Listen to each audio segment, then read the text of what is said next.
part ng vlog ko kasi may nakarating sa akin na information na yung, alam mo na, yung itong gobyerno na wala sa ayos ay ginagawa ng paraan kung paano kayo pahirapan, the way na yung pagpasok nyo pa lang dito sa Amerika. And also, may nakarating din po sa akin na information na nagbitbit itong si Romualdez na mga hecklers at yung manggugulo. I hope not, kasi andyan naman yung NYPD tomorrow dun sa ating parade. Ang tanong ko sa iyo, kumusta po yung travel ninyo? Well, hindi talaga ako komportable sa long haul, yung mga mahabang biyahe, Marlica. I was telling yung Filipino community nga kagabi na truth be told, this is just my second time here in the United States. Kinakailangan ko lang gamitin yung aking visa dahil nung ako'y nag-renew years ago, napansin din nung embassy. Sabi niya, oh, you're renewing again but you're not using your visa. Na malamang i-deny ako nito. So, I told the lady, kako, busy lang talaga sa trabaho. But this time, I intend to go with my family. So, immediately, sabi niya, okay, we'll just send you your passport. Pagka, sabi, tatatakan eh. I got mine again. I was given 10 years. Sabi ko sa misis ko, gamitin na natin. At dalhin ko yung mga bata sa Disneyland. Photo album natin growing up. Makita nila na kahit minsan sinamahan kami ng tatay namin sa Amerika. Dahil when they're big, and should they want to visit America again, it's fine with me na ikaw na lang ang sumama. O complied ako bilang ama na nagsama-sama tayo sa US. Yan. So this is my second time. Second time. Okay. Kumusta naman po yung pagpasok nyo, yung interview ng immigration officer? Smooth po ba? Well, I thought it would be smooth, but I was sent to the immigration office. Oh my. And akala ko, nag-uusap kasi sila ng katabi niyang immigration officer. Very polite and courteous naman. And they were chatting, but I have to bring you to our office. So I thought she was referring to the other guy in the other booth, yung kanyang kasama sa trabaho. And as you look at me, you have to go there. Tinuro niya yung opisina. So I went to the... upo ako doon for a few minutes. And then when my turn came, kinausap lang ako briefly nung doon sa loob ng opisina. Ano daw ang pakay ko sa Amerika. So sinabi ko, ako'y inaimbitahan ng aking ng Filipino community to be with them, to speak and join them in the Philippine Independence Day celebration. Sabi niya, bakit daw? Well, they want to hear from me, and probably they are also would want to hear from me or ask me if I am intending to seek an elective office back in the Philippines. And I said, oh really? And what could that be? Probably they're thinking I am interested in running for senator. Okay, sir. It's just that you have so many namesake. So sorry for this inconvenience. And then he let go of me at na-delay. May konting delay. Wow. So, dun sa grupo namin yun grupo na aeroplano namin yun ako lang yata yung coming from our plane. But it's all right. Part of the process. But control sila Oh yeah, kasi sabi ko nga kanina sa explanation ko, kailangan naman protection na ng Amerika yung mga taong pumapasok. But again, tama nga yung, kasi sabi ko nga kanina, Attorney Vic, sabi ko nasa aeroplano si Attorney Vic. So may nakarating sa akin information, medyo pagod din ako kahapon, kaya hindi ako nakapag-vlog. Dapat ito yung vlog ko. But good thing nakapag-usap tayo kasi na-clear din sa mga kababayan natin na yung sinasabi ni Attorney Vic kanina na na-interview siya doon sa booth. Dapat sa booth tapos na yun Tatanungin ka kung, di ba? Doon sa doon tapos na yun, pero nadala ka sa room. So maari yung nagbigay sa akin ng information na tatamnan daw po kasi kayo ng mga fabricated reports sa immigration. Baka, I don't know kung anong sinabi nila. But by hearing that, mukhang, nag-collaborate yung nag-corroborate yung It was an infor experience, Maharlika, because yung site na napuntahan ko kahapon, kung saan ako pinapasok, yun ang mga napapanood ko sa National Geographic eh. Mhm, mhm. Office, ano kaya kasunod dito, face the wall at raise your arm and spread your legs and they'll frisk you. But nothing of that sorts. But yun nga, pinadala ko sa immigration office nila, which I find medyo kakaiba. Dahil Well, sa booth lang. nung first time yun, hindi naman kayo na gano'n, di ba? No, wala, tuloy-tuloy. Kasi kahit din naman ako nung first time ko sa Amerika, dire-diretso lang din ako. So, maaari nga yung nagbigay sa akin ng information, eh baka may tinawag po, baka sinabing, oh, pag pumasok yan yung pangalang Vic Rodriguez, ha, may dalang pulburon yan, no? Just kidding po.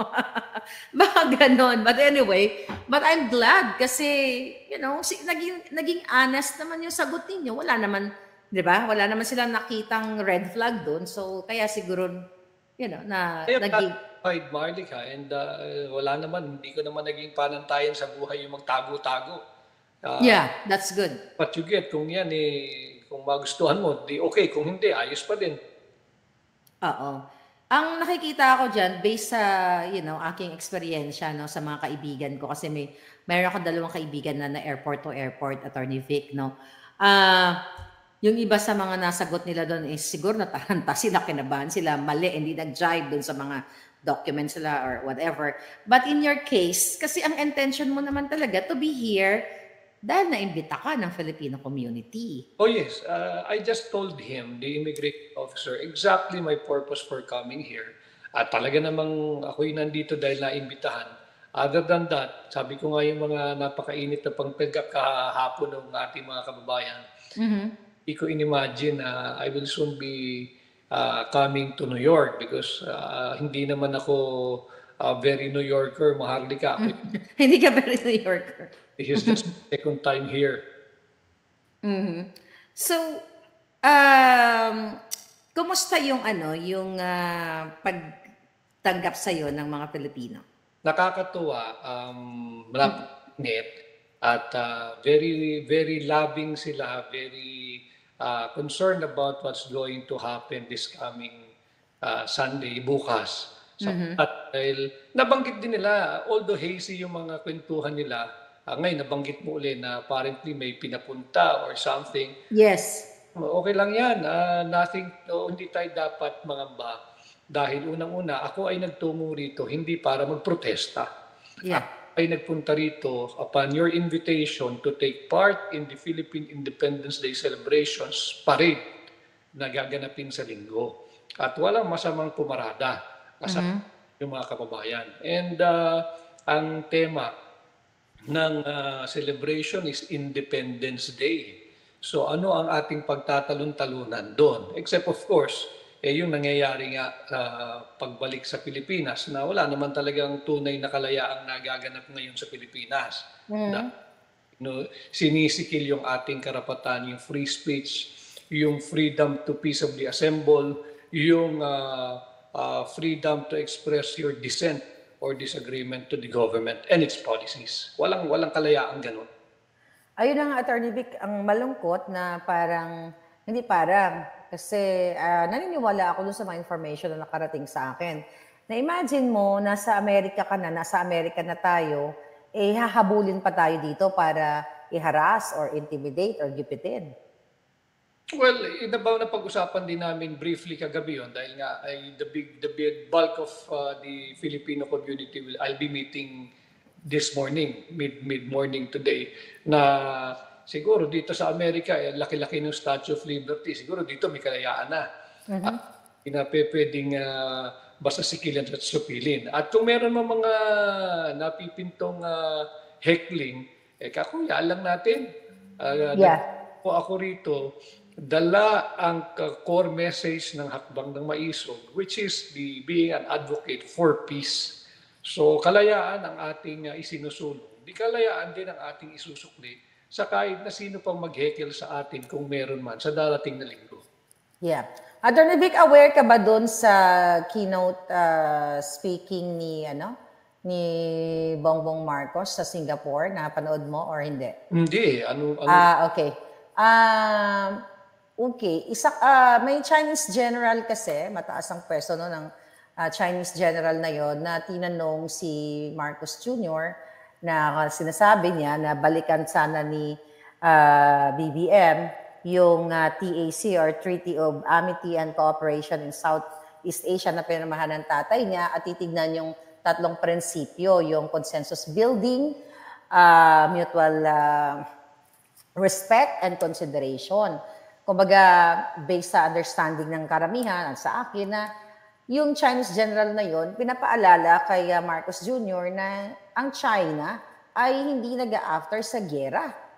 So, by saying that ng general na yon na dapat bumalik si Marcos Jr. dun sa tatlong principles na yon, ano ang pwede mong maibigay na thoughts about it? Yun naman ang ating isinusulong sa akbang na maisog. At yun din ang paulit-ulit kong sinasabi sa mga napakaraming interview sa akin na nakaraan, kahit sa programa mo, Maharlika. Yeah. Let us rediscover the art of diplomacy na ginagawa na, nagmamabutihan nga ang Estados Unidos at China. Uusap yung kanilang mga pinuno, nag-uusap yung kanilang mga matataas na opisyal ng gobyerno. Nabanggit ko nga si Anthony Blinken, ng Secretary of State dito sa Amerika, si Janet Yellen, ng Secretary of Treasury. Ganon din yung panig naman ng China. Mismong si President Xi ang nakikipag-usap. Bakit tayo, kapitbahay natin ang China, hindi natin gawin yung ginagawa ng higit na mas malayong nasyong Estados Unidos papunta sa kanilang kapwa superpower na China? Bakit tayo, kakatok ka lang naman sa pintuan, kapitbahay mo lang, hindi mo simulan. Why don't we send a high-level delegation from Manila and initiate that diplomatic talks with China, our neighbor China? Pag-usapan, ulitin ko, China cannot claim innocence or that they're ignorant of what's happening in the South China Sea. No, they cannot. And they're not innocent. And they're not virgin on concerning the tension in the South China Sea. But let us not escalate further the tension. Let's reach out, let's de-escalate, and let's try to diffuse yung tension diyan sa South China Sea dahil hindi natin kailangan yan. Ang kailangan ng Pilipino, I know you're aware, nagsara yata ang palitan ng dolyar at piso at 58.60, 58.55, depende kung saang trading platform kalalapit. But I think it's fair to say that it's at 58.60. Ang kailangan ng Pilipino, yung mamumuhunan. Paano papasok? How can you invite investors? Kung yung mismong gabinete, yung mismong administrasyon mo, ang pinipicture ang projection, 11th hour na magkakadigmaan between China. Why will you put your hard-earned money doon sa isang lugar, conflict zone or potential conflict zone? They will not. They will not come in, they will not invest, they're not going to pour in their money in the country simply because sayang ang puhunan mo. Maghahanap ka ng iba, lilipat mo yung iyong atensyon sa ibang bansa na mas payapa. Yeah. So, based dito nga sa question ito ng Chinese general, so dito mo makikita na talagang ang China, ayaw din nila ng gera. Because walang mananalo sa gera, Maharlika. Alam ninyong lahat yun, mga kababayan. Walang mananalo sa gera. Padamihan lang dyan ng mamamatay. Padamihan lang yan ng maguguho na masisira. Paramihan lang yan ng tao, ng bilang, kung sino ang mas maraming maghihirap na mamamayan. And sa tinginan pa lamang, sasapulin ng Pilipinas pag nagkaroon tayo ng armed conflict or armadong sigalot laban sa ating higanting kapitbahay na China. So, war is not an option. Ang option na natitira, wala tayong magagawa. Yan ang reality. Makipag-usap tayo, explore bilateral talks, or let's involve our neighbors in ASEAN. Kapitbahay, tulungan mo naman ako kumbinsihin itong higanting kapitbahay natin na mag-usap muna kami. Wala namang hindi dapat ma-resolve kung nag-uusap ang mga parties. Kasi Attorney Vic, ang madalas na pinaproject ng media kasi sa atin, na tayo ay gustong girahin ng China, kumbaga tayo ay nagdedepensa lamang. Pero by hearing dun sa Singapore, kanina nga, yung general at ang iba pang mga official ng China, na they are really looking forward sa peace talk dito sa maayos na na pag-uusap. Pero pagdating talaga sa gobyerno ni Marcos Jr., napaka-agresibo talaga nilang makikipagdigmaan. But again, at least may mga gantong klase tayong naririnig from the Chinese officials na hindi nila intensyon na makipaggera sa atin taliwas sa pinoproject o binabalita ng mga mainstream sa Pilipinas. Yung sinabi ko a few months back, I think, ang headline ng pahayagan, pati sa international news, ay yung seeming conflict between China and Taiwan. Wala namang Pilipinas. Di ko alam bakit tayo naging karay-karay bigla dyan umentra tayo sa picture na yan, sa larawang yan, na nakakalimutan na ang talagang may tensyon ay yung China at Taiwan, na hindi rin tayo dapat makialam dahil internal na usapin nila yan. Bigla na lang nawala ang Taiwan sa larawan at naging China-Philippines na at tila magkakaroon na ng digmaan anytime soon pagka pinakikinggan mo yung mga nagsasalita sa panig ng ating pamahalaan. Yeah. Bakit pa ang tatapang ninyo? Why? You keep on invoking na hindi tayo iiwan ng ating oldest treaty ally na ang Estados Unidos kung nasa saan na naroroon ako ngayon. Tayo. Talagang kasama natin ang Estados Unidos. But too much reliance on the Mutual Defense Treaty of 1951. It's a wrong assumption that it will come into effect automatically. Hindi, dadaan pa yan sa Kongreso ng Estados Unidos. At pagdating sa Kongreso, they may or may not approve, not even yung sending boots on the ground, but providing funds or war materials to a treaty ally like the Philippines. Hindi po automatic yan. At hindi nga natin, kahit gawin mo pang automatic yan, hindi natin interes ang gera. Ang kailangan ng Pilipino, ang kailangan ng Pilipinas ay pumasok ang mamumuhunan at magkaroon ng trabaho, ng negosyo at pagkain sa bawat hapagkainan ng pamilyang Pilipino. Yun ang kailangan, yun ang primary, hindi ang gera. Yeah. So, well, Attorney Vic, meron ka bang plano na mamasyal? May time ka pa ba? Wala mamasyal? Wala na. Meet them and I'm going back soon after the parade. Ako'y babalik na rin dahil meron pa tayong hakbang ng maisog sa Japan naman. At maganda ito dahil sabi ko nga, nagsimula yung sa hakbang ng maisog sa Hong Kong.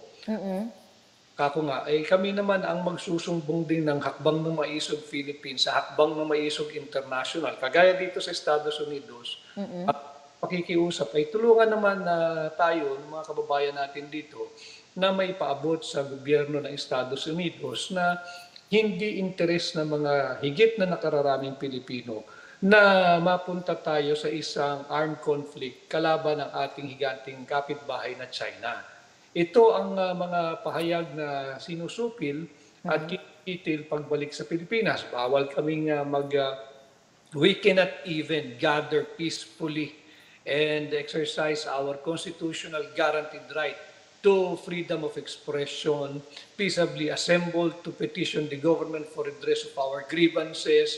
Hindi natin magawa yan dahil sinusupil. Ang tanong bakit? Ba't takot na takot ang pamahalaan na madinig yung totoong sentimiento ng higit na nakararaming Pilipino? Tatatakot ba kayo na malaman ng kapwa natin Pilipino? Alam ng mga Pilipino, I think they are more conscious dun sa imahe nila abroad na everything is rosy, everything is all right in the country. No, it's not.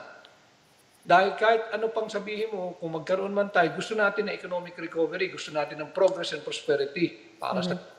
Pero lahat yan matatabunan kung magiging diktador o authoritarianism ang iiral na polisiya ng pamahalaan. Yeah. So, actually, kung talagang ang gobyernong ito ay nakafocus sa economic recovery, dapat yun yung pinagkakabalahan nila. Pero ang pinagkakabalahan nila, Attorney Vic, kung paano tayo i-suppress, paano tayo sikilin. But anyway, maraming beses tayo nag-uusap patungkol dyan. Alam ko, ang mga tao ay aware na din. Ang katanungan dito, Attorney Vic, pupunta ka daw ba ng California? Pagka merong hakbang na maisog, I was told by many na meron yata kayong inoorganisa na hakbang na maisog sa California anytime soon. I don't want to preempt or pressure anyone, but if there is, I think I can also go. Basta tayo ng border control ninyo. Yeah, basta sa border control naman, honest ka lang, wala namang problema kahit naman tumawag pa tong mga, yung mga dati mong kaibigan para harangan ka man as long as nasa atin yung katotohanan at totoo lang lahat ng papahayag natin, I think papanig sa atin, of course, yung tama. Ito naman kilala ang Estados Unidos. Dito Yeah. may kayaan ng lahat ng tao gawin, basta within the bounds of the law. Sa Yeah. atin, we are strictly observing yung mga panantayang nakaguhit sa saligang batas at yung mga requirement ng mga umiiral na batas patungkol sa paggamit ng freedom parks, Yes. maging payapang pagtitipon, hindi pa rin tayo pinahihintulutan. So ibang-iba ang Amerika sa Pilipinas pagdating sa aspetong freedom of speech, freedom of the press, freedom of expression. Yes. Panghuli na lang, Attorney Vic, para makatulog ka na. I hope makatulog ka na after ng interview, no? Anong expect ng ating mga kababayan sa parade bukas na dyan at anyayahan natin sila? O ang mga kababayan natin dito sa New York, ako ho ay makikibahagi sa Philippine Independence Day celebration. Ulitin ko, celebration, it's not a protest.